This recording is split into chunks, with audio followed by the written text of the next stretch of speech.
Hasanbek aka, mana Gazabulodni kim tavsiya qildi? Nimaga oldingiz buni? Avtoklavni edi. Buni aka ijtimoiy tarmoqdan ko'rdim. Ko'rib Instagram. qiziqdim-da. Instagramda ko'rib qiziqib, Instagramdagi nomerga aloqaga chiqib, topib, manzilinglar bilan bog'lanib, menga ko'pchilik tavsiya qildi-da buni. Zo'r narsa ekan, utiplat qilingan, hamma yo'q yaxshi. Utiplat kerak emas degan narsani qilib, mahsulotni maqtashuvdi, borib qiziqib ko'rdim shu.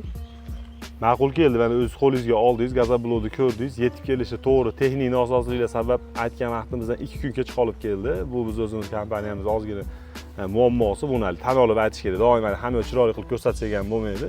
To'g'ri. U aybimiz, lekin aybimiz yuvish maqsadida mana bugun yetkazib berdik oxirigacha. Ko'nglingiz to'ldimi aka? Ko'nglim to'ldi. Mahsulot sifati o'ta yuqori. Tavsiya qilaman boshqa xaridorlarga ham. Olinglar, foydalaninglar. Hozir zamon shuni talab qilyapti. Effekti zo'r.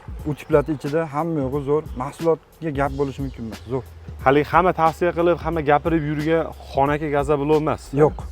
Avtoklavni. Umuman-da kачество o'ta yuqori. Boshqa Men narsa. o'zim borib, o'zim ko'rganimdan ham zo'r ekan. Yetkazib berish ham hamma yo'g'i zo'r. O'zi dastavkasi ichida mahsulot zo'r xullas. Servis xizmatimizdan ko'nglingiz to'ldi. To'ldi. Hamma yaxshi. Xafagarchilik yo'q 2 kunimiz uchun. Yo'q. Men roziman. Aka, yaxshi kunlarga ishlating, sog' bo'ling, salomat bo'ling. Xo'p, rahmat. Kimga mana shunaqa Gazabulodlar kerak bo'ladigan bo'lsa, Gazabulod opodasi bizda. Bemalol aloqaga chiqinglar. Pastda nomer bor. Yana shu gap alo desanglar bo'ldi.